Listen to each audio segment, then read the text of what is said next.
जय हिंद दोस्तों आज हम यहाँ पर पढ़ने वाले हैं क्या, गति के नियम। ठीक है, तो गति के नियम जिसे लॉ ऑफ मोशन कहा जाता है ये पढ़ेंगे। और ये जो नियम है ये किसने दिए थे, किसके बारे में दिए हैं पूरे, और कब दिए थे, इसके बारे में बात करने से पहले आपको यहाँ पर ये बता दे रहा हूँ कि सबसे पहले किन स्टूडेंट को बहुत अच्छी तरीके से फोकस करना है। ठीक है, तो यहाँ पर सबसे फर्स्ट MPPSC, उसके बाद दूसरे नंबर पर पटवारी, उसके बाद SSC, उसके बाद नीट, उसके बाद JEE।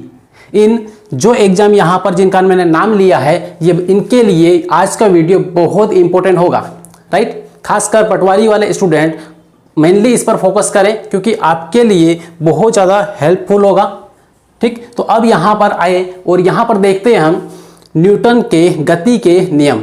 न्यूटन ने गति के टोटल कितने नियम दिए थे, तो 3 नियम यहाँ पर दिए थे। ठीक है, तो न्यूटन के गति के नियम कितने हैं, तो 3 नियम है। यहाँ पे ये दे रहा हूँ मैं, यहाँ पे समझ लेते हैं सबसे पहले न्यूटन के बारे में थोड़ा बहुत बेसिक। ठीक है, तो यहाँ पर फर्स्ट न्यूटन का पूरा नाम क्या है। ठीक है, न्यूटन हम लिखते हैं न्यूटन, कभी कभार इसका पूरा नाम मान लो से कि पूछ लिया तो क्या होगा, तो इनका जो पूरा नाम है वो है सर आइजक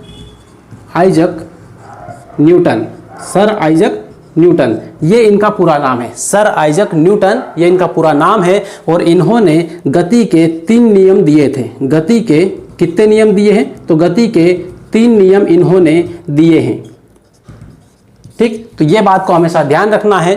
और फिर आगे यहाँ पर बढ़े तो इन्होंने जो अपने नियम बनाए हैं, जो दिए हैं नियम, जिनका प्रतिपादन इन्होंने खुद ने किया है, तो ये किसी न किसी बुक में लिखा होगा। ठीक है, अब किस बुक में लिखा है उसकी बात करें तो इनकी जो बुक है उनका नाम है प्रिंसिपिया। ठीक है, बुक का नाम क्या है, प्रिंसिपिया। तो प्रिंसिपिया बुक है जो 1687 में लिखी गई थी। नाम क्या है बुक का, तो प्रिंसिपिया है। ठीक है, प्रिंसिपिया।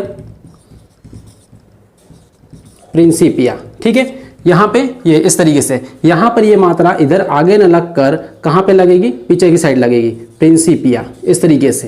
राइट, तो ये है इनका न्यूटन के बारे में थोड़ा सा जानकारी जो हमें होना आवश्यक है।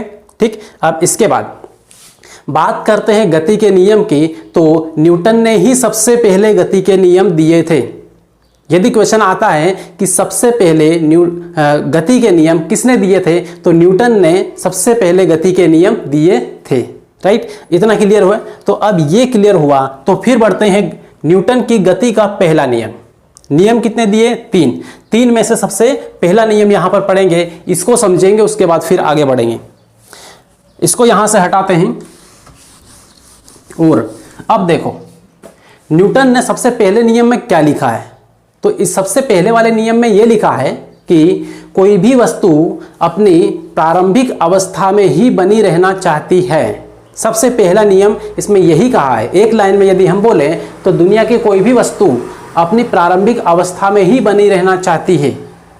ठीक है, वो परिवर्तन नहीं चाहती। लेकिन ध्यान रखना है, जो वस्तु परिवर्तन नहीं चाहती है वो आगे नहीं बढ़ पाएगी। और ये ह्यूमन के लिए, हर एक व्यक्ति के लिए हम लागू करें तो हर व्यक्ति जो अपने में परिवर्तन नहीं कर पा रहा है या फिर नहीं करता है वो आगे नहीं बढ़ पाता है। सक्सेस होने के लिए हमें परिवर्तन जरूरी है।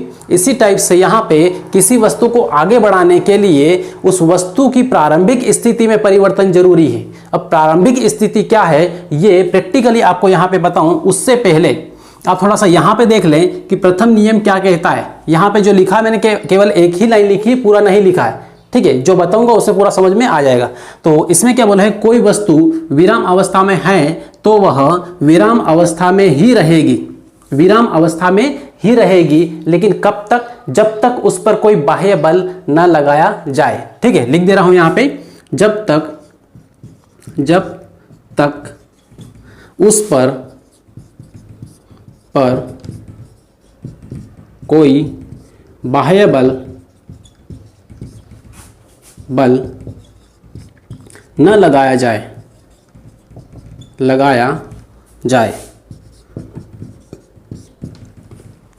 तो इस तरीके से यहाँ पे इसकी परिभाषा है। अब थोड़ा सा प्रैक्टिकली देख लें। ठीक है, अब प्रैक्टिकली किस तरीके से देखेंगे, तो यहाँ पे आए और प्रैक्टिकल करते हैं थोड़ा सा, तो आपको और क्लियर होगा चीज़ें। ठीक है, यहाँ पे अब ये जो है हाइलाइटर है और यहाँ पर ये स्केल है। ठीक है। सपोज इसको मान लो कि ये रोड है और ये गाड़ी है, ठीक है। अब यहाँ पर ये जो गाड़ी है ये यहाँ पर खड़ी है, ठीक है। अब यहाँ पर कब तक खड़ी रहेगी? जब तक इस पर कोई बाह्य बल ना लगाया जाए, ठीक है। तो अब यहाँ से इसके ऊपर कोई बाह्य बल लगाया, सपोज पीछे से कोई बाह्य बल लगाया या कोई धक्का दे रहा है गाड़ी को, ठीक है। धक्का देंगे तो क्या होगा? आगे बढ़ेगी। अब आगे बढ़ेगी इस तरीके से तो फिर गति करने लगेगी, गति करती रहेगी और गति करती रहेगी, तब तक गति करती रहेगी जब तक फिर से उस पर कोई बाह्य बल न लगाया जाए। तो फिर से इसके ऊपर बाह्य बल लगाएंगे और ब्रेक लगाएंगे तो वो रुक जाएगी, ठीक है। इसका मतलब ये है कि इसकी प्रारंभिक अवस्था थी यहाँ पर, जिस पर बाह्य बल लगाया तो इसकी स्थिति में परिवर्तन हुआ, अदरवाइज ये यहाँ पर ही रहती। विराम में थी तो विराम में ही रहती और गतिमान थी तो गतिमान ही रहती जब तक इस पर कोई बाह्य बल न लगाया जाए। अब इसका एकदम सटीक और सब एकदम परफेक्ट जो एग्जाम्पल है वो आपको दे रहा हूँ। देखो, यदि कोई यहाँ से 12 किलोमीटर लंबा कोई रोड है और पूरी तरीके से कांच का है, ठीक, काहे का है? कांच का है। मिरर जो हम सुबह सुबह में तैयार होते हैं, फोटो वगैरह देखते हैं, अपना खुद का तस्वीर देखते हैं, वो कांच, तो कांच का पूरा रोड है और उसके ऊपर, वो तो कांच वैसे भी चिकना रहता है, ठीक है। तो उसके ऊपर से तेल लगा दिया है पूरा, ठीक है, तेल, ऑयल। अब ऑयल पूरा वहाँ पे उड़ेल दिया है और पूरा रोड क्या है? ऑयल वाला है, ठीक है। अब ऑयल वाला है तो अब उस रोड पर यदि आपको खड़ा कर दिया जाए, उस पर आपको खड़ा कर दिया जाए, जिस रोड पर पहले से कांच का है, ऊपर से ऑयल लगा हुआ है, अब वहाँ पर यदि कोई वस्तु जाएगी, चलेगी भी, तो उसका जो फ्रिक्शन फोर्स होगा, घर्षण बल होगा, वो एकदम नगण्य होगा। ये समझ लो कि शून्य ही हो जाएगा, बहुत कम हो जाएगा, ठीक है। तो इस तरीके से उस कांच के ऊपर आपको खड़ा कर दिया और किसी मजाक मस्ती में किसी दोस्त ने आपको वहाँ पे आके धक्का मार दिया, ठीक है। अब सपोज मानो कि वो जो रोड है उसकी ढलान थोड़ी सी तिरछी है, थोड़ा सा उसमें ढलान भी है, तो अब उस तेल वाले रोड के ऊपर जिसकी थोड़ी सी ढलान है और वहां पर जो घर्षण बल है वो शून्य है, तो आपको थोड़ा सा मान लो धक्का मारा तो आप कहाँ जाके रुकोगे? ठीक है, तो आप वहां से बढ़ोगे तो जहां तक रोड जाता है कांच वाला वहां तक जाके रुकोगे। 10-12 किलोमीटर का रोड है, 10-12 किलोमीटर तक ही जाओगे, ठीक है। उससे पहले आप खुद रुकने वाले नहीं है और न ही आप अपने स्थिति में परिवर्तन कर सकते हैं। क्यों? फिसलन पट्टी है, आप इधर उधर मुड़ भी नहीं सकते। उसके बाद में आप रुकोगे लास्ट में जाके जहां पे वो रोड कांच वाला खत्म हुआ है और सिंपल रोड आया, और सिंपल रोड आएगा तो वहां पे आपका घर्षण बल लगेगा और घर्षण बल वहां पे लगेगा, इसलिए आप रुक जाओगे, ठीक। इसका मतलब ये है कि जब तक आप तब तक दौड़ रहे थे, जब तब तक फिसल रहे थे जब तक आपको ऊपर कोई बाह्य बल न लगाया गया, ठीक है। और बाह्य बल आगे क्या हुआ? तो वो था घर्षण बल के रूप में बाह्य बल आपके ऊपर लगा, राइट। तो इस तरीके से यहाँ पे ध्यान रखना है और इस परिभाषा को समझना है, ठीक है। तो पहला यहाँ पर ये हो गया। अब ये जो पहला नियम है न्यूटन का, ये बल की परिभाषा भी देता है, ठीक है, बल की परिभाषा भी देता है। जैसे अभी हमने बात की कि बल किसी भी विराम अवस्था में कोई वस्तु है तो वो विराम अवस्था में ही रहेगी जब तक उस पर कोई बाह्य बल न लगाया जाए। इसका मतलब ये है कि बल एक ऐसा कारक है जो किसी वस्तु की स्थिति में परिवर्तन कर देता है या कर सकता है, राइट। बल ऐसा बाह्य कारक है जो किसी वस्तु की स्थिति में, प्रारंभिक स्थिति में या प्रारंभिक अवस्था में क्या करता है? परिवर्तन करता है। ये प्रारंभिक अवस्था है, मैंने यहाँ से धक्का मारा, ये इधर गई, इसका मतलब ये है कि इसकी प्रारंभिक अवस्था में परिवर्तन कर दिया, राइट। तो ये हुआ, तो ये है बल। तो बल क्या है? बाह्य कारक है। अब यहाँ पे इसके बारे में लिख देता हूँ मैं, बल बाह्य कारक है या फिर वह बाह्य कारक है, वह बाह्य कारक है जो किसी वस्तु की देता है, कर देता या फिर कर सकता है, दोनों लिख सकते हैं यहाँ पे, ठीक है। कर सकता है या कर देता है, दोनों हो सकता है, ठीक है। अब ये बल का काम हुआ कंप्लीट। इसके बाद में बात करते हैं जड़त्व का। ये जड़त्व क्या होता है? जड़त्व बहुत खतरनाक चीज़ है, ठीक है। जड़त्व आप लोग डेली अनुभव करते हैं, ठीक। आपको यहाँ पे किसी ने आके, आप खड़े हैं, आपको पता नहीं कि पीछे कौन है कौन नहीं है, ठीक। आप खड़े हैं, आपको अचानक आके किसी ने धक्का मार दिया, फिर आपको क्या होगा? अचानक झटका लगेगा, ठीक है। तो इस तरीके से झटका लगेगा। वो क्यों लगेगा? आपका शरीर तो आगे जाएगा लेकिन जो नीचे है पैर है वो एकदम से आगे नहीं जाएगा, ठीक। ऊपर वाला हिस्सा आपका इधर इस तरीके से जाएगा लेकिन नीचे वाला जो हिस्सा पैर है ये इस तरीके से आगे नहीं जाएगा। यदि ये पहले आगे चलेगा इस तरीके से, आप पीछे की साइड गिर जाओगे, ठीक है। जैसे फिसलन पट्टी में फिसलते हैं तो पैर पैसे पहले फिसल जाते हैं, ठीक है, और ये हिस्सा इधर चला जाता है जिससे गिर जाते हैं, ठीक। तो इस तरीके से यहाँ पे जो बल, ये क्या है, जड़त्व है। जड़त्व क्या है कि किसी वस्तु का वह गुण जो उसकी प्रारंभिक अवस्था में परिवर्तन का विरोध करता है, ठीक है। किसी वस्तु का वह गुण जो उसकी प्रारंभिक अवस्था में परिवर्तन का विरोध करता है, राइट। तो उस गुण को हम क्या बोलेंगे, जड़त्व बोलेंगे। प्रैक्टिकली देखें, आप किसी गाड़ी में बैठे हैं, ठीक है, गाड़ी में बैठे और गाड़ी अचानक चल गई, आगे बढ़ा दी, तो आपको पीछे की ओर झटका लगता है, तो वो क्या है, जड़त्व ही है, ठीक है, जड़त्व है।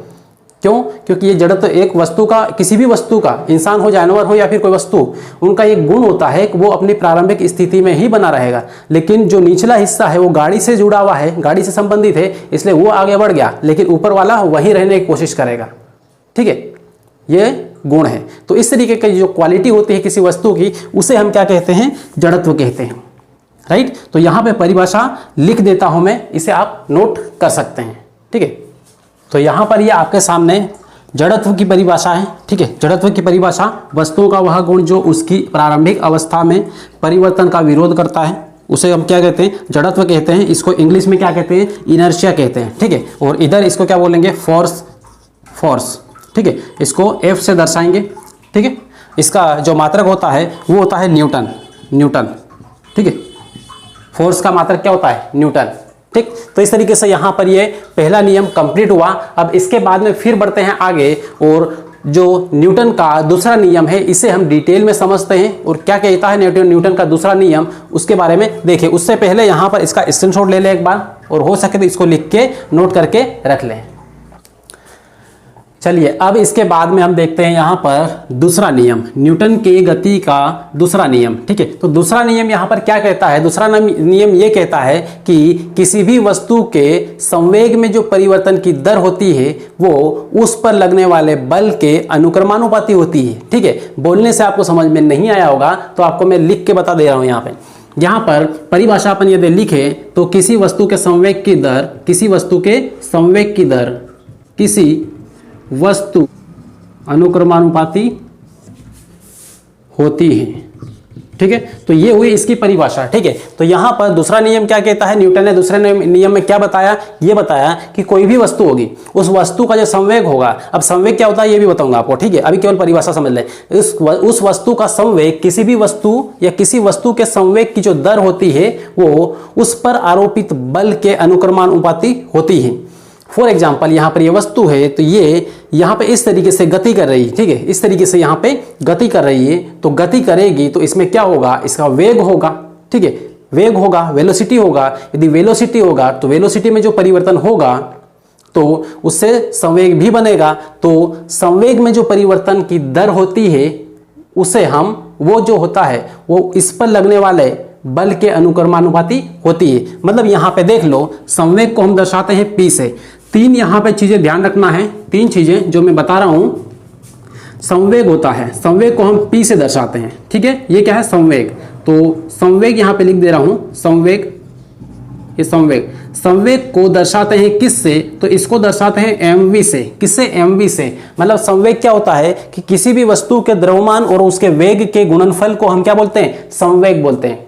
क्लियर है, संवेग, फिर से, किसी भी वस्तु के द्रव्यमान और उसके वेग के गुणनफल को क्या कहते हैं, संवेग कहते हैं, राइट। इतना क्लियर हुआ।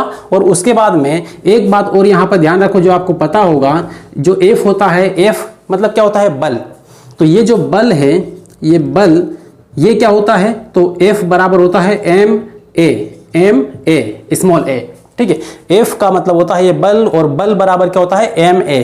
अब ma क्या है, तो किसी भी वस्तु के द्रव्यमान और उसके त्वरण के गुणनफल को हम क्या बोलते हैं, बल बोलते हैं, ठीक है। किसी भी वस्तु का द्रव्यमान और उसके त्वरण के गुणनफल को बल कहते हैं, राइट। तो ये संवेग हुआ और ये बल हुआ। और उसके बाद में एक और चीज होता है, वो होता है ये त्वरण। अब ये त्वरण क्या होता है, इसको भी देख लें। ए क्या है, त्वरण है, त्वरण, ठीक है।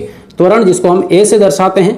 और ये होता है v2 माइनस v1 अपॉन में t। ये इसका सूत्र होता है, किसका, त्वरण का। और ये पिछली वाली एग्जाम में ये पूरे हमने पढ़े हैं डिटेल में, इसलिए ज़्यादा इसके बारे में डिस्कस करने से कोई मतलब नहीं।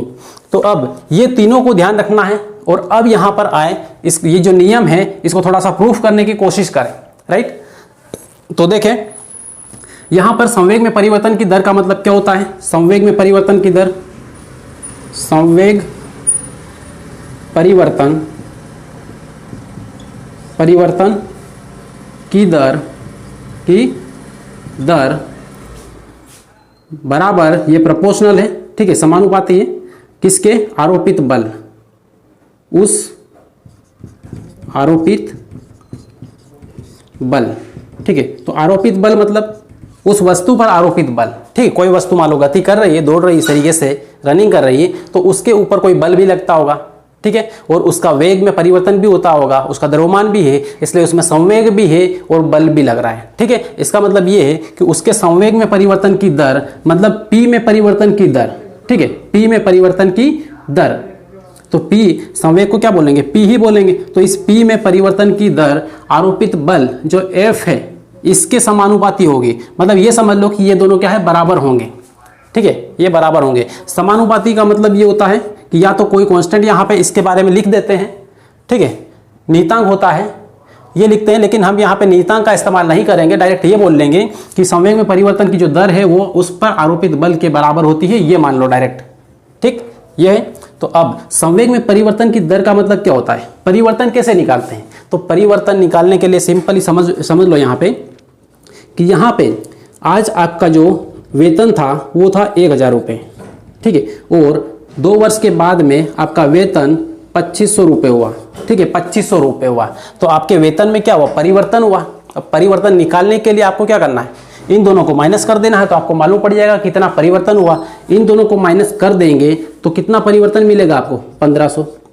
तो 1500 क्या है, ये परिवर्तन है। इसका मतलब ये है कि एक में से दूसरे को घटा देना ही क्या होता है, परिवर्तन होता है, ठीक। तो इस तरीके से यहाँ पे अब ये बात हो रही संवेग की, तो संवेग क्या है, P है, तो पहले यहाँ पर P और इसमें से घटाएंगे P को, मतलब P2 में से P1 को घटाएंगे, P2 माइनस P1। तो ये किसके बराबर होगा, तो ये बराबर होगा बल के, ठीक है, बल के। तो यहाँ पे इसको थोड़ा सा और आगे लिख रहा हूँ, इधर P2 minus P1 is equal to कितना होगा, F, और F किसके बराबर होगा, ये ma के, F बराबर किसके हो गए, ma के। तो F ये होता है ma, तो ये, तो अब इसको हमें प्रूफ कर देना है, ठीक है, एक फार्मूले के रूप में यहाँ पे प्रूफ करना है। तो देखो अब यहाँ पे क्या होता है कि जो P है, P क्या होता है, संवेग, संवेग को mv से लिखते हैं हम। तो यहाँ पे P की जगह mv2 कर लो और माइनस mv1 कर लो, ठीक है, mv2 और mv1, क्योंकि द्रव्यमान जो रहेगा वो हर स्थान पर एक समान रहेगा, ठीक है। तो ये जो द्रव्यमान है, द्रव्यमान किसी भी वस्तु का फिक्स रहता है, ठीक है, इसलिए यहाँ पर भी m लिखेंगे, यहाँ पर भी क्या लिखेंगे, m लिखेंगे, ये सेम रहेगा। बस ये कि वेग कम ज़्यादा होगा, वेग कम भी होगा, बढ़ेगा भी, घटेगा भी, इस तरीके से चलता रहेगा। तो इस तरीके से यहाँ पे अभी जो गाड़ी, मान लो से कि कोई गाड़ी है, वो गाड़ी 2 कुंटल की है या फिर 3 कुंटल की, तो गाड़ी यहाँ पर भी उतने की ही रहेगी और आगे दौड़ के जाएगी, जहाँ पे जाएगी वहाँ पर भी उतने की ही रहेगी, ठीक है। तो सेम वेट रहेगा, वजन सेम रहेगा, मतलब यह द्रव्यमान समान रहेगा, वेग में कमी आएगी, ठीक है, स्पीड में कमी आएगी तो वेग में कमी आएगी। तो ये हुआ क्या, P2 और ये हुआ P1। अब यहाँ से क्या निकालेंगे हम, इसको लाएंगे, F को लाएंगे, ठीक है। तो यहाँ पे एक काम करो, m को बाहर निकालो और यहाँ पे परिवर्तन हो रहा है ना, वेग, संवेग में परिवर्तन, तो परिवर्तन किसी न किसी टाइम के अंदर में होता है, ठीक है। तो यहाँ पे बटे में क्या रहेगा, टाइम, परिवर्तन होने में टाइम लगेगा तो यहाँ पे टाइम रहेगा। यहाँ से m को बाहर निकालो तो m बाहर निकलेगा, अंदर क्या रहेगा, v2 माइनस v1, तो v2 माइनस v1, ठीक है, ये रहेगा, और बटे में क्या रहेगा, t रहेगा, बटे में t रहेगा, ठीक है। तो इस तरीके से यहाँ पे ये आया, और यहाँ पर थोड़ा सा और आगे बढ़े इधर की साइड, यहाँ पे लिख रहा हूँ मैं, तो m तो फिर वैसा है, जैसा है वैसा ही रहेगा ये, लेकिन ये v2 माइनस वी1 बटे टी, v2 माइनस वी1 बटे टी अभी मैंने बताया था क्या था, ये त्वरण था, v2 माइनस वी1 बटे टी, ये क्या है, त्वरण है। तो यहाँ पर इस पूरे की जगह हम क्या लिख लेंगे, त्वरण। तो m के गुणा में क्या जाएगा, त्वरण, तो यहाँ पर लगा लो गुणित क्या है, त्वरण a, ठीक, इस तरीके से यहाँ पे ये बनेगा। तो अब यहाँ पर लिख लें इसको ma बना, ठीक है, एम ए बना। और ये जो एम ए ये क्या है, ये क्या है, एम ए किसका है, ये बल का फॉर्मूला है। ठीक है, बल का फॉर्मूला है मतलब क्या है, बल है ये। तो इसकी जगह हम ये भी लिख सकते हैं कि ये क्या है, बल है। राइट। तो इस तरीके से यहाँ पे दूसरा नियम ये इन्होंने बताया था कि किसी भी संवेग में परिवर्तन की दर उस पर आरोपित बल के अनुक्रमानुपाती होता है। आप केवल इतना ही याद रखना है, केवल यही लाइन केवल याद रखोगे तो दूसरा नियम आपको याद रहेगा। तो दोस्तों यहाँ पर इतना क्लियर हुआ, ये सेकेंड नियम था। ठीक है, अब इसके बाद में आता है तीसरा नियम। और तीसरा नियम बहुत ही सिंपल है। सबसे पहले इसके एक दो एग्जाम्पल देख लो। इसका एग्जाम्पल ये है, इसमें संवेग पे पूरा डिपेंड है। और संवेग किसी एक दिशा में जाता है, एक दिशा में लगता है, उससे उसकी स्पीड ज़्यादा रहती है। ठीक है, मतलब मान लो कोई वस्तु है, कोई बॉल है, कोई बॉल क्रिकेटर ने बैट से मारी और कोई कैच करने वाला है, तो उसको कैच करेगा बॉल को, तो क्या करेगा, जिस दिशा में बॉल आती है उसी दिशा में इस बॉल को जैसे हाथ में आएगी वैसे हाथ को नीचे खींच लेगा ऐसे करके। ठीक है, इस तरीके से खींच लेगा। जो क्रिकेट खेलते हैं उनको अच्छे तरीके से पता होगा। और ये इसलिए खींचते हैं इस तरीके से ताकि उसका जो संवेग है वो परिवर्तन हो जाए और उसका वेग परिवर्तन हो जाए और उसका टाइम थोड़ा सा बढ़ जाए, जिसके हाथ में चोट ना लगे। राइट। तो इस तरीके से यहाँ पे ये देख सकते हैं, ध्यान रख सकते हैं। ठीक है, अब इसके बाद में जो तीसरा नियम है उसको देख ले। तो दोस्तों अब आए यहाँ पर तीसरा नियम और लास्ट नियम यहाँ पे देख लेते हैं। तो न्यूटन की गति का तीसरा नियम क्या कहता है, ये कहता है कि प्रत्येक क्रिया के बराबर परंतु विपरीत प्रतिक्रिया होती है। ठीक है, यदि किसी वस्तु के ऊपर हम कोई क्रिया करेंगे या फिर कोई बल लगाएंगे तो जितनी जोर से हम बल लगाएंगे उतनी ही जोर से हमको भी वो लगेगी। इसका मतलब ये है कि यहाँ पर ये बोर्ड है या फिर यहाँ पर कोई दीवार है, तो उसको हम जितनी जोर से इस तरीके से मारेंगे उतना जोर से हमारे हाथ में भी लगेगा। धीरे से मारेंगे धीरे से लगेगा, जोर से मारेंगे जोर से लगेगा। ठीक, तो इस तरीके से यहाँ पर न्यूटन ने तीसरे नियम में यही बोला है कि प्रत्येक क्रिया के बराबर परंतु विपरीत प्रतिक्रिया होती है। ठीक है, इस तरीके से ये है। तो इंग्लिश में इसको बोला जाता है every action is equal to opposite reaction. Every action is equal to opposite reaction मतलब हर एक क्रिया के बराबर परंतु विपरीत प्रतिक्रिया होती है। ठीक है, इस तरीके से आप जितनी ज़्यादा ऊंचाई से कूदोगे फर्श पर उतना ही ज़्यादा आपको लगेगी। कम ऊंचाई से कूदोगे कम लगेगा, ज़्यादा ऊंचाई से कूदोगे ज़्यादा लगेगा।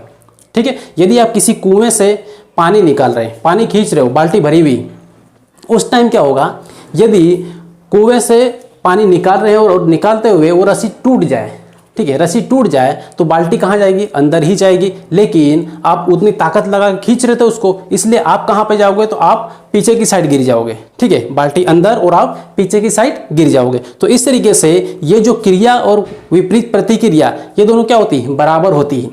जितनी क्रिया उधर हुई उतनी ही क्रिया इधर हुई। ठीक है, इसलिए बोला जाता है कि प्रत्येक क्रिया के बराबर परंतु विपरीत प्रतिक्रिया होती है। राइट, तो ये हुआ न्यूटन का तीसरा नियम। ठीक, और गिर जाते हो ऐसे बहुत सारे अनेकों एग्जाम्पल है। ठीक है, आप मान लो से कि यहाँ पे ये समझ लो कि आप किसी नाव में जा रहे हो। ठीक है, अब उस नाव में क्या होता है कि नाविक जो रहता है वो लकड़ी से पानी को क्या करता है, पीछे निकालता है, इस तरीके से निकालता है। अब पानी तो पीछे की ओर जाता है, लेकिन जितना पानी, जितनी जोर से आप पीछे की साइड पानी को धकेलते हो, नाव उतनी ही तेजी से आगे बढ़ती है। ठीक है, रॉकेट में फ्यूल या ईंधन जो धुआं है, आग है, जितनी जोर से जलेगी और उतनी जोर से धुआं पीछे निकलेगा, और जितनी जोर से उसका जो धुआं पीछे निकलेगा, आग पीछे निकलेगी, उतना तेजी से रॉकेट आगे भागेगा। ठीक है, इस तरीके से यहाँ पे ये सारे एग्जाम्पल है वो किसके हैं, तो न्यूटन के गति के तीसरे नियम के एग्जाम्पल है या उदाहरण है। तो दोस्तों उम्मीद करता हूँ कि ये न्यूटन की गति के जो नियम है ये आपको एक एक नियम आपको समझ में आया होगा और पूरा विथ एग्जाम्पल विथ प्रैक्टिकली आपको बता दिया यहाँ पर। और दोस्तों यदि आप चैनल पे नए हो, चैनल को सब्सक्राइब कर लें, बेल आइकन जरूर दबा लें और जितना ज़्यादा हो सके अपने फ्रेंड्स तक शेयर करें। मिलते हैं फिर नेक्स्ट क्लास में, तब तक के लिए बेस्ट ऑफ लक।